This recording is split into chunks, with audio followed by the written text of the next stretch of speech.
बहुत अच्छा सवाल है कि मृत्यु के बाद क्या होगा। तो याद रखें, जैसे इंसान कर्म करके मरता है, अल्लाह ईश्वर मरने के बाद में उसके साथ में वैसा ही बर्तावा करता है, वैसा ही व्यवहार करता है, क्योंकि वो अपनी पैदा की हुई हर चीज़ का बदला देने वाला है।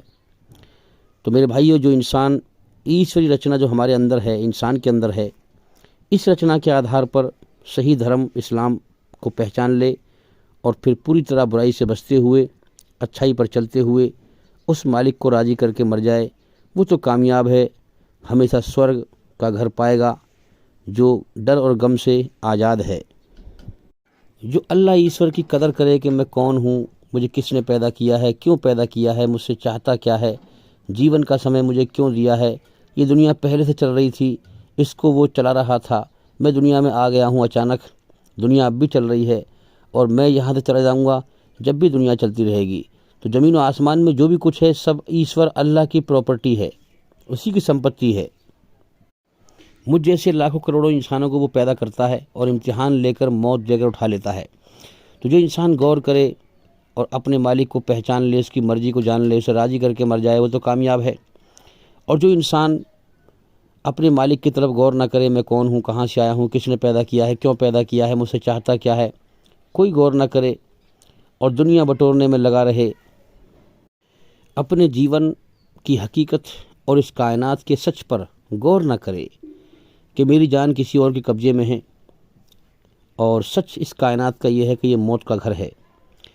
मेरे सामने कितने मर गए, मैं भी यहाँ से जा सकता हूँ, तो लिहाजा मैं इस दुनिया की दौड़ ना लगाऊँ, दुनिया बटोरने में ना दौड़ लगाऊँ। मैं सच पर गौर करूँ कि हकीकत क्या है, इस कायनात का मालिक कौन है, क्यों उसने मुझे पैदा किया है। इंसान इस बात पर ध्यान दे और लग जाए, मेहनत करे और ईश्वरी रचना के द्वारा आधार पर बुराई ना फैलाए, सच पे चले, सच को पसंद करे, अच्छाई को पसंद करे, किसी को तकलीफ़ न दे, अल्लाह की खोज करे, उसकी किताब के माध्यम से उसकी किताब की पैरवी करे।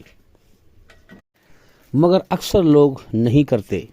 मेरे भाइयों, जो इंसान अपने आप को बिना मालिक के आज़ाद समझकर जीवन जिए, मनमानी करे और कोई गौर न करे मुझे किसने पैदा किया है, क्यों पैदा किया है, मुझसे चाहता क्या है, ये कायनात कौन चला रहा है, इस बात पर गौर न करे, ध्यान न दे, झूठ पे चले, धोखे पे चले, दुनिया को हमेशा का घर समझे, हैं, सच पे गौर न कर से करे कि मुझे दुनिया छोड़ के जाना भी है, तो और फिर फसाद फैलाए धरती पर और सच्चे धर्म के खिलाफ उसको मिटाने की जिद्दोजहद करे, हैं, हाँ, फसाद फैलाए।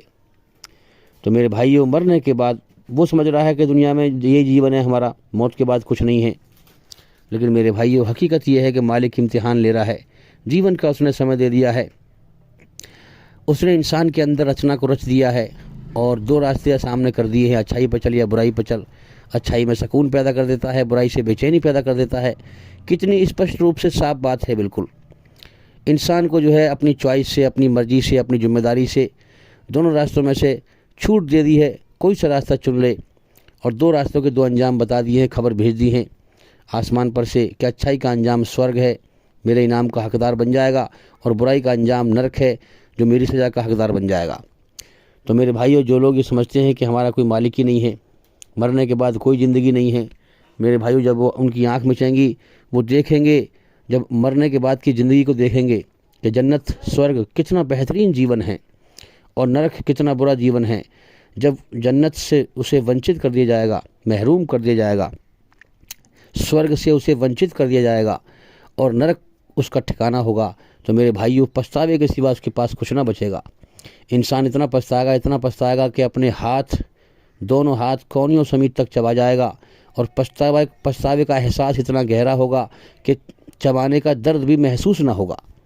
ज़रा गौर करें बात पर, अपने दोनों हाथ कोहनियों समीत तक चबा जाएगा और पछतावा इतना खतरनाक, इतना गहरा होगा। हमेशा की नाकामी है ना भाई, नरक तबाही का जीवन है, फिर वहाँ हमेशा रहना है।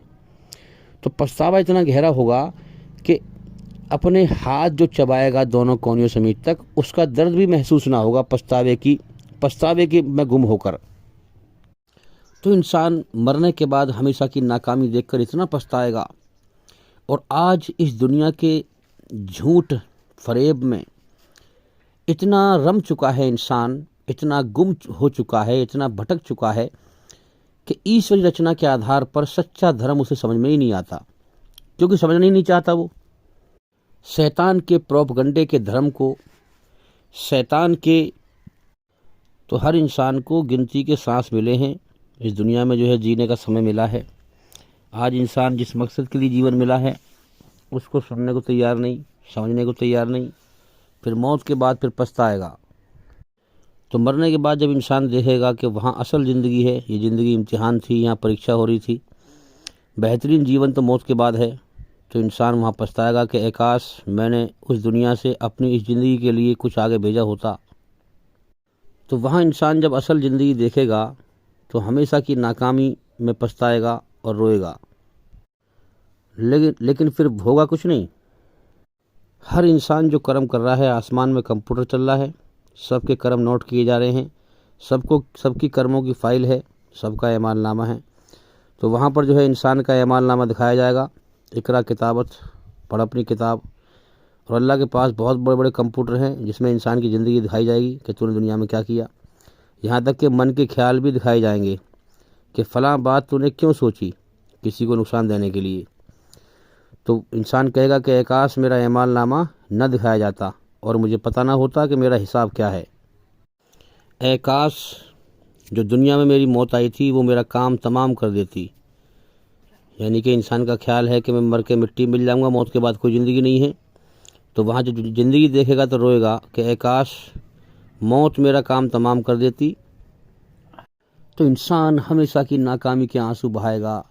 मैं समझता रहा मौत के बाद कुछ नहीं है, आज यहाँ मैंने जो कर्म किए हैं उसका बदला मिलेगा। और मैंने कर्म किए हैं अल्लाह को नाराज़ करने वाले।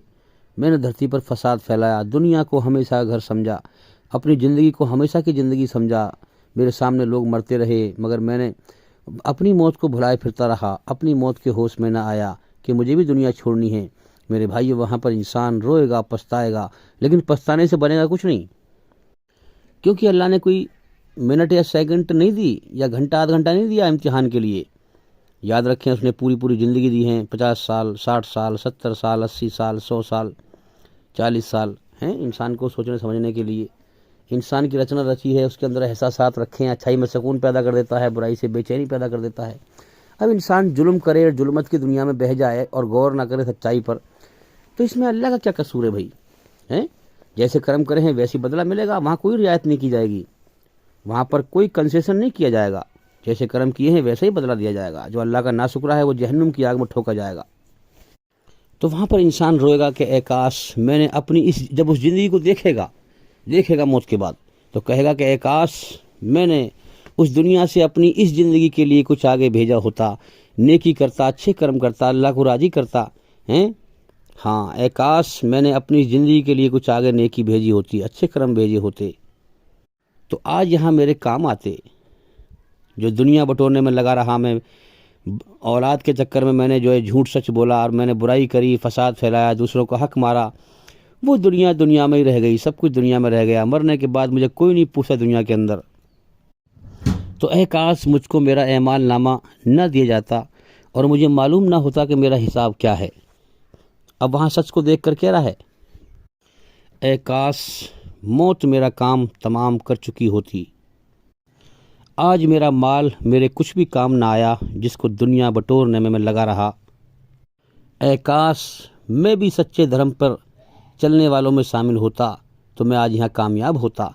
मैं ईश्वरी रचना के आधार पर अपने बनाने वाले सच्चे मालिक ईश्वर की खोज करता, उसे राज़ी करता और सही धर्म पर चलता हैं। हाँ, सही धर्म पर चलता तो मैं आज यहाँ कामयाब होता। मैं उनके खिलाफ चलता रहा। मालूम तो हो गया था कि सच्चा धर्म क्या है, सच्चे इस्लाम पर चलने वाले सच्चे लोग हैं, मगर मैं उनके जो है खिलाफ चलता रहा। मैं खेल समझता रहा ज़िंदगी को। ए काश पछताएगा कि ए काश हम फिर दुनिया में दोबारा लौटा दिए जाएं तो हम नेक कर्म करके आएँ, लेकिन एक सेकंड का मौका नहीं मिलेगा। ए काश मैं अपने बनाने वाले मालिक के साथ किसी को पार्टनर, शरीक न बनाता तो आज मैं कामयाब होता। मैंने गौर ना किया कि इस पूरी कायनात पर एक मालिक की बात साथ छाई हुई है। हाँ, मैं उसके साथ किसी को शरीक न करता तो आज मैं यहाँ कामयाब होता। ए काश मैंने पैगंबर मोहम्मद सल्लल्लाहु अलैहि वसल्लम का रास्ता इख्तियार किया होता तो आज मैं कामयाब होता। ईश्वरी रचना के आधार पर पैगंबर मोहम्मद सल्लल्लाहु अलैहि वसल्लम के तरीके पर चलता तो आज मैं कामयाब होता। ए काश मैंने अल्लाह के दुश्मन को दोस्त न बनाया होता। अल्लाह की रचना के खिलाफ चलने वाले को, अल्लाह के हुक्मों के खिलाफ बगावत करने वाले को मैंने अपना दोस्त न बनाया होता। ए काश मैंने नकली धर्म गुरुओं को, हाँ, उनके पीछे न चला होता तो आज मैं यहाँ कामयाब होता। ए काश हम अल्लाह की फर्माबरदारी करते और रसूल मोहम्मद सल्लल्लाहु अलैहि वसल्लम की पैरवी करते, उनके हुक्म पर चलते तो आज यहाँ कामयाब होते। ए काश मैं मिट्टी होता। तो मेरे भाइयों, इंसान कितना रोएगा, कितना पछताएगा कि ए काश मैं मिट्टी होता, मुझसे हिसाब किताब ना होता। आज इंसान अपने अंजाम को देखकर इंसान तड़फेगा, रोएगा, हमेशा की बर्बादी को देखकर, हमेशा की नाकामी को देखकर। इसलिए मेरे भाइयों, जो लोग जिंदा हैं वो गनीमत जाने इस बात की, अल्लाह का शुक्र अदा करें और तैयारी करने में लग जाएं, अल्लाह को राज़ी करने में लग जाएं। कितने यहाँ कितनों को मौत देता है, कितनों को उठा लेता है। इसलिए सबको जीवन अलग अलग मिला है और मरने के बाद कोई किसी का जिम्मेदार नहीं होगा। जिसने जो किया है उसे भरना पड़ेगा। इसलिए अपने जीवन का एक एक पल इसको बर्बाद ना करें, ये बड़ा कीमती है। एक एक सांस गिनती के दिए गए हैं। याद रखें, जिस दुनिया के पीछे लगे हुए हैं, जब ईश्वर अल्लाह की तरफ से मौत आएगी तो दुनिया की कोई चीज़ तुम्हें बचा नहीं पाएगी। इसलिए इसके चक्कर में मत पड़ो। हाँ, अपनी तैयारी करो, अपने मालिक को राज़ी करो, उसकी मर्ज़ी को जानो, उसका ज्ञान हासिल करो। इसलिए मैं बार बार कहता हूँ कि हमारे चैनल के अंदर जा करके एक एक करके सभी वीडियो देखो और सुनो, ताकि जल्दी से जल्दी अपने जीवन को नरक की आग से बचा सकें और स्वर्ग में कामयाबी का जीवन हासिल कर सकें। तो मेरे भाइयों, ये जो मैंने आपको खबरें सुनाई हैं, ये सब आसमानी खबरें हैं जो अल्लाह ईश्वर ने कुरान के अंदर भेज दी हैं। इसलिए हम इनसे जागें कि ताकि बाद में पछताना ना हो। इस दुनिया ने इंसान को बहका रखा है कि माल ही सब कुछ है, दौलत ही सब कुछ है, ज़मीन ही सब कुछ है, जायदाद ही सब कुछ है। मेरे भाइयों, ये सब धोखा है। कभी भी मौत आ सकती है, ये चीज़ें कभी भी छूट सकती हैं, ये हकीकत नहीं है। हकीकत ये है कि अपने मालिक को राज़ी करने के लिए दुनिया में हम आए हैं।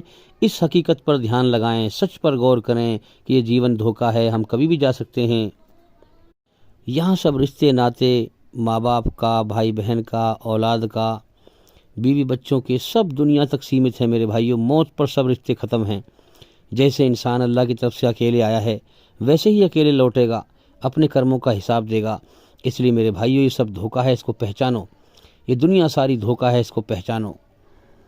तुम्हारे सामने और इतने लोग मर गए और मर रहे हैं, देखो वो क्या लेके जा रहे हैं। उनकी ज़िंदगी से, उनकी मौत से नसीहत हासिल करो कि सब रिश्ते नाते उनके छूट गए, सब दुनिया में ही रह गया, सब माल दौलत जो बटोरने में लगे हुए थे सब ही रह गया। तो उनको देखकर नसीहत हासिल करो। भाई, क्यों इस दुनिया की दौड़ में लगकर अपने जीवन को बर्बाद कर रहे हो? क्यों अपने जीवन के समय को बर्बाद कर रहे हो? क्यों नरक की आग को खरीद रहे हो? इसलिए सच्चाई पर गौर करें, ध्यान लगाएं, अल्लाह को राज़ी करें। और भाई, हमारे चैनल से जुड़ें, लगातार वीडियो सुनें ताकि सच्चाई आपको मालूम हो, अंधकार से निकलकर रोशनी में आएँ।